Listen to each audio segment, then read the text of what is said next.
शरणं वेङ्कटेश प्रयच्छ प्रयच्छ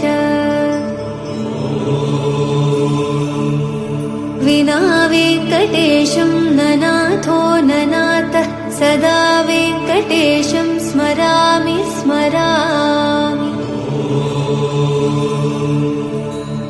हरे वेङ्कटेश प्रसीद प्रसीद ఏడుకొండలవాడ వెంకటరమణ గోవిందా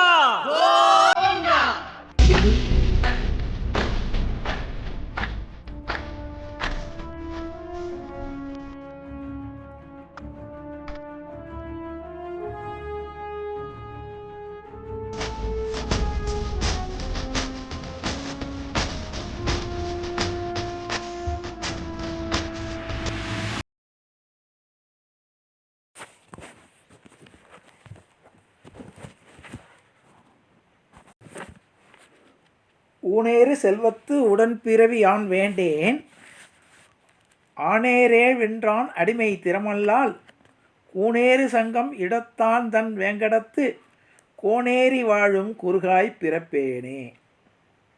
ஆனாத செல்வத்து அறம்பெயர்கள் தன் சூழ வானாலும் செல்வமும் மன்னகமும் மன்னரசும் யான் வேண்டேன் தேனார் பூஞ்சோலை திருவேங்கடச் சுனையில் மீனாய்ப் பிறக்கும் விதியுடைய நானேனே. பின்னிட்ட சடையானும் பிரம்மனும் இந்திரனும் துள்ளிட்டு புகழறிய வைகுந்த நீள்வாசல் மின்வட்ட சுடராழி வேங்கடப்போன் தாதமுழும் பொன்வெட்டில் பிடித்துடனே புகப்பெறுவேன் ஆவேனே. உன்பவழ வேலை உழவுதன் பார்க்கடலுள் கந்துயிலும் மாயோன் கழலினை கல் காண்பதற்கு பண்பகரும் வண்டினங்கள் பண்பாடும் வேங்கடத்து செண்பகமாய் நிற்கும் திருவுடைய நாவேனே. கம்பமத யானை கழுத்தத்தில் மேலிருந்து இன்பமரும் செல்வமும் இவ்வரசும் யான் வேண்டேன் எம்பெருமான் ஈசன் எழில் வேங்கட மலைமேல் தம்பகமாய் நிற்கும் தவமுடைய நாவேனே. மின்னணைய நுண்ணிடையார் உருப்பசியும் மேனகையும் அன்னவிரதம் பாடலுடும் ஆடலவை ஆதரியேன் தென்னவன வண்டினங்கள் பண்பாடும் வேங்கடத்துள் அன்னனைய பொற்குடா மருந்தவாயனே. வானாலும் மாமதில் மேல் வெண்குடை கீழ் மன்னவர்தம் கோணாகி வீற்றிருந்த கொண்டாடும் செல்லறியேன் தேனார் பூஞ்சோலை திருவேங்கட மலைமேல் காணாராய் பாயும் கருத்துடைய நாவேனே. பிறையேறும் அடையானும் பிரம்மனும் இந்திரனும் முறையாய பெருவேள்வி குறைமுடிப்பான் மறையானான் வெறியார்தன் சோலை திருவேங்கட மலைமேல் நெறியாய் கிடக்கும் நிலையுடைய நாவேனே. செடியாய வல்வினைகள் தீர்க்கும் திருமாலே நெடியோனே வேங்கடவா நின் கோயில் வாசல் அடியாரும் வானவரும் அறம்பயரும் கிடந்தியங்கும் படியாய் கிடந்து உன் பவழவாய் காண்பேனே. உம்பர் உலகாண்டொரு குடைக்கீழ் உருப்பசிதன் அம்பொற் களையல் குழல் பெற்றாலும் ஆதரியேன் செம்பவழ வாயான் திருவேங்கடமென்னும் எம்பெருமான் பொன்மலை மேல் ஏதேனும் ஆகேனே. மன்னியதன் சாரல் வடவேங்கடத்தாந்தன் பொன்னியலும் சேவடிகான் புரிந்திரஞ்சி சொன்னவையிலும் கூர்வேர் குலசேகரன் சொன்ன பன்னிய நூல் தமிழ் வல்லார் பாங்காய் பக்தர்களே. குலசேகர ஆழ்வார் திருவேங்கடையானுடையானுக்காக பாடின பாடல். இந்த பாசனம் ரொம்ப உருக்கமான பாசனம். செடியாய வல்வினைகள் தீர்க்கும் பெருமாளே நெடியோனே வேங்கடவா நின் கோயில் வாசலிலே அடியாரும் ஆனவரும் அறம்பெயரும் கிடந்தியங்கும் படியாய் கிடந்து உன் பவழவாய் காண்பேனே. எவ்வளோ அருமையான பாசனம்.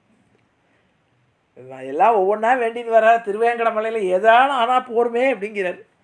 ஒரு மரமாக இருந்தால் பரவாயில்ல, அங்கே இருக்கிற புஷ்கரில் ஒரு மீனானால் பரவாயில்ல, அங்கே உள்ள ஒரு பறவையாக குறுகாக பிறந்தாலும் பரவாயில்ல, இப்படி ஒவ்வொன்றா கேட்டு கடைசியாக சொல்கிறார். செடியாய வல்வினைகள் தீர்க்கும் திருமாலே, என்னுடைய வினைகளெல்லாம் தீர்க்கக்கூடிய பெருமாளே நெடியோனே வேங்கடவா நின் கோயில் வாசலிலே அடியாரும் வானவரும் அறம்பெயரும் கிடந்து இயங்கும். உன்னை பார்க்குறதுக்கு யார் யாரெல்லாம் வராது தெரியுமா? அடியார்கள் வராங்க, வானவர்கள் தினசரி வராங்க, அறம்பெயர்கள் அங்கே தேவலோக மாதர்களெல்லாம் வந்து உன்னை சுற்றி சுற்றி வணங்கிட்டு போகிறாங்க. அப்படிப்பட்ட இடத்துல உன்னுடைய கோயில் வாசலில் ஒரு படியாய் கிடந்து உன் பவழவாய் காண்பேனே. உன்னுடைய திருமுகத்தை, உன்னுடைய செவ்வாயை பார்ப்பதற்காக நான் உன் கோயில் வாசலில் ஒரு படியாக, உன்னுடைய கர்ப்ப கிரகத்தினுடைய படியாக நான் இருந்து உன்னை பார்ப்பேனேன்னு சொன்னார். அதனால தான் இப்போவும் சம்பிரதாயத்தில் எந்த கோவிலாக இருந்தாலும் சரி, பெருமாள் கோயிலில் அந்த கர்ப்ப கிரகத்துலேருந்து பெருமாளுக்கு பார்க்கக்கூடிய அந்த கர்ப்ப கிரகத்தினுடைய படியை குலசேகர படின்னு தான் சொல்லுவார்கள். அந்த படியை எந்த அர்ச்சகர் போகும்போது கூட மிதிக்க மாட்டாங்க, அதை தாண்டி தான் போவார்கள், அதில் கால் படக்கூடாதுன்னு. ஏன்னா பெருமாளை அவர் பார்க்கணும்னு வேண்டிட்டாராம். அதனால் படியாய் அவர் இருக்காருன்னு இன்றைக்கும் ஒரு சாஸ்திரம். அதனால தான் எந்த பெருமாள் கோயிலையும் கர்ப்ப கிரகத்தில் பெருமாளுக்கு உள்ளே போகக்கூடிய கர்ப்ப கிரகத்துக்குள்ளே உள்ள படியே குலசேகர படின்னு தான் நம்ம சம்பிரதாயத்தில் சொல்கிறது. ஏன்னா குலசேகர ஆழ்வாருடைய கதை ஏற்கனவே பார்த்துருக்கோம். அவர் அரசனாக இருந்து அரச போகங்களையெல்லாம் துறந்து அரச போகத்தில் இருக்கும்போதே ராமாயணத்தை கேட்டு ராமாயணத்தில் மெய் மறந்து இருந்தவர். ராமாயணமும் அவர் தசரதனாகவே மாறி புலம்புவார். அப்படிப்பட்ட குலசேகர ஆழ்வார் உடைய திருவாக்கில் வந்த அவர் மங்களாசாசனம் செஞ்ச திவ்ய தேசம் என்பதை கூறி வேங்கடேச மகாத்மியத்தினுடைய 4வது பகுதியை அடியேன் தொடர்கிறேன். நேற்றைய தினம் வகுள மாளிகையாக கதையை பார்த்தோம். இப்பொழுது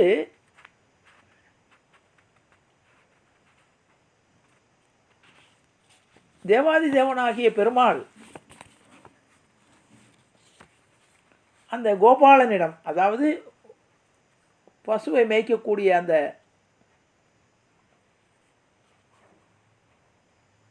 இடையரிடம் அடி வாங்கிய பிறகு அந்த அடியுடைய வலி தாங்க முடியல அவரால். ஏதாவது மருந்து போட்டுக்கொள்ள வேண்டுமே என்று மூலிகையை தேடிக்கொண்டு போகிறார். இந்த செய்தியை அறிந்தவுடனே தேவகுருவான பிரகஸ்பதி திருவேங்கடம் வரார். வந்து பெருமாளை நமஸ்கரிக்கிறார். ஸ்ரீஹரியானவர் பிரகஸ்பதியினுடைய க்ஷேமங்களை விசாரித்து, என்னால் அந்த வலி தாங்க முடியல, இந்த காயத்திற்கு மருந்து சொல்லுங்கோங்கிறார். பகவானாகவே இருந்தால் கூட மனுஷனாக வந்தால் எல்லா கஷ்டங்களையும் படத்தான் வேணும்.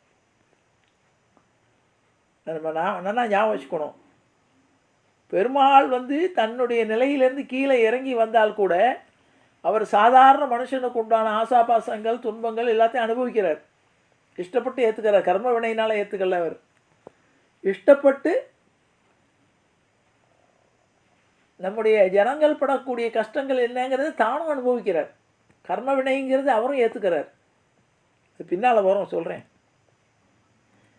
காயத்திற்கு மருந்து சொல்லும்படி கேட்கிறார். பிரகஸ்பதியானவர், பத்மநாபா, பக்தரை காப்பாற்றுவதற்காக நீ எவ்வளோ கஷ்டப்படுகிறாய்.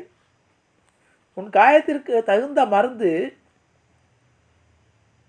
பால், ஆலம்பால். அதை எருக்கல் இலையில் தடவி கட்டினால் குணமாகிவிடும். ஆலமரத்தில் பால் எடுத்து அந்த பாலில் இருந்து எருக்கல் இலையில் கட்டினா குணமாகிவிடும் என்று சொல்லி தன்னுடைய இருப்பிடத்துக்கு போகிறார். ஸ்ரீஹரியானவர் பாலால மரத்தை தேடி செல்லும் வழியில் ஒரு குடிசை தென்பட்டது. மெல்ல நடந்து அந்த பர்ணசாலையை அடைந்தார். அங்கு கிருஷ்ண பஜனை நடந்து கொண்டிருந்தது. கிருஷ்ண பஜனையினுடைய அந்த பஜனையுடைய கீதங்கள் தன்னுடைய காதில் விழருது. ஸ்ரீஹரியானவர் அம்மா அம்மா என்று இந்த பர்ணசாலை வாசலில் இருந்து அழைக்கிறார். உள்ளே வகுலாதேவி என்ற ஒரு மாது அங்கே வராக சுவாமிக்கு பணிவிடை பண்ணி கொண்டு அங்கே பர்ணசாலை அமைத்து கொண்டிருக்கிறாள். வகுலாதேவிக்கு கிருஷ்ணனே கூப்பிடுவது போல அவளுடைய காதில் விழருது. அம்மா அம்மா என்று அவள் அழைத்த உடனே பஜனையை நிறுத்திவிட்டு வெளியே வந்து பார்க்க பகவான் காட்சி தர்றார். சாதாரண மனுஷனாக தான். பகுலாதேவி சுவாமியை உள்ளே அழைத்து சென்று உபச்சாரம் செய்து பிருகஸ்பதி சொன்னபடி தன் காயத்திற்கு போட வேண்டிய மருந்தை பகுலாதேவியிடம் சொல்கிறார். அந்த மாதா அவ்விதமே மருந்து கொண்டு வந்து கட்டி அவருக்கு பசிக்காக என்ன பசியோடு இருக்கார். ஏன்னா ஏற்கனவே பால் சாப்பிட்டு இருந்தார். இந்த மாட்டை அடித்து விரட்டியாச்சு, இப்போ பசியோடு இருக்கார். உடனே அவருக்கு ஆகார வசதிகளை செய்து தக்க முறையில் உபசரணை செய்கிறாள். பிறகு கேட்கிறார், நீ யாரப்பா, உன்னை யார் இப்படி காயப்படுத்தினார் என்று கேட்க, பகவானானவன், தாயே என்னை நன்றாக ஒத்துப்பார், என்னை மறந்து விட்டாயா என்று கேட்கிறார். உடனே அவள் வேங்கடநாதனை உற்று பார்க்கிறாள். அப்பொழுது அவளுக்கு தன்னுடைய பூர்வ ஜென்ம ஞாபகத்தை கொடுக்கிறார். கிருஷ்ண தரிசனமாக அவரை கிருஷ்ணனாக காட்சி தருகிறார். வகுலாதேவியும், என் தவப்பயனே நீயா என்ற ஆனந்த பரவசத்தினால் அவரை தழுவிக்கொண்டாள். ஸ்ரீஹரியானவர் தன்னுடைய முழு வரலாறையும் சொல்கிறார். இப்போ இவளுக்கு பழைய நினைவு, தன்னுடைய காட்சி நினைவு வருகிறது. வகுலாதேவி யார் என்றால், போன ஜென்மத்தில் யசோதை பிராட்டியாக இருந்தவள். கிருஷ்ணன் கோகுலத்தை விட்டு மதுராவுக்கு வந்து கம்சனை வதம் பண்ணிவிட்டு மதுராவுக்கு ராஜ்ய ஏற்றுக்கொள்கிறார். மதுராபுரிக்கு அரசனான உடனே அவனுக்கு ராஜாபிஷேகம் நடக்கிறது. அதை பார்ப்பதற்கு எல்லோருமே கூடி இருக்கிறார்கள் ஜனங்களெல்லாம். அந்த கூட்டத்துக்கு நடுவில், ஏன்னா அந்த மதுராவுக்கு கட்டுப்பட்ட ஒரு இடம்தான் கோகுலம். நந்தகோபனும் யசோதையுமாக அந்த கூட்டத்தில் ஒருவராக நின்று கொண்டிருக்கிறார். கிருஷ்ணன் கவனிக்கிறார். உடனே அந்த யசோதையை கூப்பிட்டு, அம்மா மாதா யசோதா, என்னுடைய சேஷ்டைகளெல்லாம் பொறுத்து கொண்டு என்னை வளர்த்தவல்லவா தாயே யசோதா அன்னு பாட்டு உண்டே. ஆயர்குலத்தூதித்த மாயன் கோபால கிருஷ்ணன் செய்யும் ஜாலங்கள் என தாயே என்று எல்லாரும் யசோதத்தை தான் போய் முறையிட்டார்கள். எங்கள் வீட்டில் வெண்ணெயை காணோம், தயிரை காணோம், திருடுறான், ஓடுறான், வைக்கிறான், எல்லா கம்ப்ளைண்ட்டும் யசோதை தான். யசோதை என்னன்னா, பல்லாயிரவர் ஊரில் பிள்ளைகள் தீமைகள் செய்வார், எல்லாம் உண்மையிலன்றி போகாதே எம்பிரான் நீ இங்கே வாராய், நல்லோர்கள் எத்தும் ஞான சுடரே உண்மையேனி சொல்லார வாழ்த்தி நின்றேத்தி சொப்பட காப்பிட வாராய் அப்படின்னு சொல்லி அவனுக்கு பரிந்து கொண்டு, என்னுடைய பிள்ளை தப்பே பண்ணாதுன்னு போலாம். அப்படி சீராட்டி வளர்த்த தாய் ஒவ்வொரு நிமிஷமும் அவனை வெளியவே போக விட மாட்டானாம். போயிட்டு வரும்போது, ஏன்னா போனால் ஒவ்வொரு நேரமும் ஆபத்து. பூனித்தொழுவினில் புக்கு புழுதி அலைந்த பொன்மேனி காண பெரிது முகப்பன் ஆயினும் கண்டார் வழிப்பர். நீ ஓடியாடி விளையாடிட்டு புழுதியோடு வரும்போது எனக்கு பார்க்க சந்தோஷமாக தான்ப்பா இருக்குது, ஆனால் எல்லாரும் உன்னை கேலி பண்ணுவாங்களே, குளிக்கவா என்று அவனை கெஞ்சி அலங்கரித்து அப்படி பார்த்து மகிழ்ந்தவள் அவளை கூப்பிட்டு, அம்மா உன்னுடைய கையினால் எனக்கு ராஜாபிஷேகம் பண்ணிவை என்று சொல்கிறாள். உனக்கு என்னம்மா வேணும் கேளு அப்படிங்க. இப்போ யசோதா பிராட்டி கேட்குறா, எனக்கு என்னப்பா வேணும்? இந்த உலகத்தையே உண்டு இந்த நீயே, உலகத்தையே உன்னுடைய வாய்க்குள்ளே அமைக்கின்றவா நீ, உலகமுண்ட பெருவாயா உழப்பில் கீர்த்தி அம்மானே நிலவும் சுடர் சூழொளி மூர்த்தி நடியே நடியே நாருயிரே திலகமும் உலகுக்காய் நின்ற திருவேங்கடத்தம் பெருமானே மர். இந்த உலகத்தை பூரா வாய்க்குள்ளே அடைக்கின நீ என்னுடைய சொல்லுக்கு கட்டுப்பட்டு எனக்கு கட்டுப்பட்டு இருந்தியே, கண்ணினும் சிறு தாம்பினால் கட்டுண்ண பண்ணிய பெருமாயன், என்னுடைய கயரில் கட்டுப்பட்டு கிடந்தியே, அதை விட எனக்கு என்ன பாக்கியம் வேணும்? எனக்கு ஒன்றுமே வேண்டானா? இல்லைம்மா தாயே, நான் ஏதாவது உனக்கு கொடுக்கணும்னு நினைக்கிறேன், உனக்கு என்ன வேணும்னார். அப்போ ஒரே ஒரு இது கேட்டான், இந்த ஜென்மத்தில் நான் உன்னை வளர்க்கக்கூடிய பாக்கியம் கிடைச்சிது, இனிமேல் எந்த ஜென்மம் எடுத்தாலும், நீ பூமியில் ஜென்மம் எடுத்தால் உன்னை வளர்க்கக்கூடிய, உன்னை ரட்சிக்கக்கூடிய, உன்னை பாதுகாக்கக்கூடிய தாயாக நான் இருக்கணும்னு வரம் கேட்டான். அந்த வரத்தின்படி இன்று திருவேங்கடவான வந்த பெருமாள் வகுலாதேவியிடம் வந்து அடைக்கலமாகிறார். அதைத்தான் ஞாபகப்படுத்துகிறார். நீ பூர்வ ஜென்மத்தில் யசோதையாக இருந்து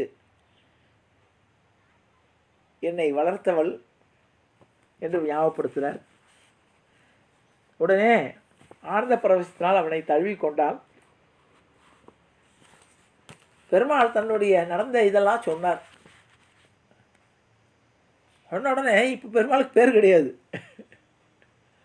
சிஷ்ய கோடிகள்லாம் எல்லோரும் உட்கார்ந்துட்டுருக்கா. எப்படி அழைக்கிறது? இவருக்கு இந்த மனித உருவத்தில் வந்ததுனால இவர் பெருமாளுடைய நாமாவை சொல்ல முடியாது. ஆக இவனுக்கு பேர் வைக்கணுமே, எப்படி அழைக்கிறதுனார். அப்போ வகுலாதேவி சொன்னா, இவருடைய முகத்தில் மகாலட்சுமி தாண்டவம் ஆடுறா. ஆகவே இவன் முகத்தில் ஸ்ரீயாகிய மகாலட்சுமிக்கு ஸ்ரீன்னு ஒரு பேர். நிரந்தரமாக வாசம் செய்வதால் இவன் பேர் ஸ்ரீனிவாசன் பேர் வைக்கிறான். உடனே அவனுக்கு மருந்தெல்லாம் தடவி சாப்பாடு போட்டு தங்க வைத்துக் கொள்கிறாள். மறுநாள் காலை ஸ்ரீஹரிக்கு ஸ்நானங்கள் எல்லாம் செய்து, குழந்தாய், இங்கே வராக பெருமாள் இருக்கிறார், நாம் அவரை தரிசனம் செய்து வருவோம் வா என்று சொல்லி கோயிலுக்கு அழைத்து செல்கிறாள். ஸ்ரீஹரி நாராயணன் வராகசாமியை பூஜித்து, வராகசாமியும் தன் திவ்ய ஞானத்தினால் ஸ்ரீனிவாசன் நிலைமையை நன்கறிந்து கொண்டார். ஸ்ரீஹரி, சுவாமி, நான் வசிப்பதற்கு தாங்கள் கொஞ்சம் இடம் கொடுக்க வேண்டும் என்று கேட்டார். வராகமூர்த்தி, சீனிவாசனே, நீ பணம் கொடுத்தால் இடம் தருவேன் என்று சொல்கிறார். அதுக்கு சீனிவாசன், சுவாமி, நீங்களோ இந்த பூலோகம் முழுவதும் உங்களுக்கு சொந்தம், ஆனால் என்னிடமோ இப்போது லக்ஷ்மி தேவி இல்லாததால் இப்பொழுது நான் பணம் இல்லாதவர். பெருமாளுக்கு ஒரு நிலைமை பாருங்க. என்னிடம் லக்ஷ்மி இருந்தால் ஐஸ்வர்யம் இருக்கும், லக்ஷ்மி என்னை பிரிந்து விட்டாள். ஆகவே இப்பொழுது நான் பணம் இல்லாதவனாக இருக்கிறேன். முதலில் தங்க இடம் கொடுங்கள். இதற்கு பதிலாக என்னை தரிசிக்க வரும் பக்தர்களை முதலில் உங்களை தரிசித்த பிறகுதான் என்னை தரிசனம் செய்து கொள்ளும்படி செய்கிறேன். கோயில் முதல் நைவேத்தியம் உங்களுக்கு நடந்த பிறகே நான் சாப்பிடுவேன், நான் புசிப்பேன் என்று உத்தரவிடுகிறார் என்று சங்கல்பம் சொல்கிறார். பூவராக சுவாமியும் ஸ்ரீஹரியினுடைய நிபந்தனை சம்மதித்து 100 சதுர அடி இடம் தருகிறார் அவருக்கு. நீங்கள் தங்கிக்கிறதுக்கு, என்னுடைய இந்த திருவேங்கடத்தில் தங்கிக்கிறதுக்கு 100 சதுர அடி இடம் உனக்கு எடுத்துக்கொள் என்று சொல்கிறார். பிறகு ஸ்ரீனிவாசன் வகுலாதேவி வராகசாமியிடம் விடைபெற்று தன்னுடைய பர்ணசாலைக்கு போகிறார். வகுலாதேவி ஸ்ரீஹரியை பார்த்து, அப்பனே, உன்னை நான் எந்த பெயரால் கூப்பிட வேண்டும் என்று கேட்டால், மகாவிஷ்ணு உனக்கு இஷ்டமான பெயரால் கூப்பிடு என்றார். வகுலாதேவி விஷ்ணுவை பார்த்து, இன்று முதல் உன்னை ஸ்ரீனிவாசன் என்ற பெயரால் அழைக்கிறேன் என்றாள். இவ்விதமாக மகாவிஷ்ணு என்ற பெயரிலிருந்து ஸ்ரீனிவாசன் ஆனார். அன்று ஸ்ரீஹரி வராகசுவாமிக்கு தந்த வாக்கின்படி இன்றும் நைவேத்தியம் முதலில் வராகசாமி கோயிலுக்கு அனுப்பப்படுகிறது.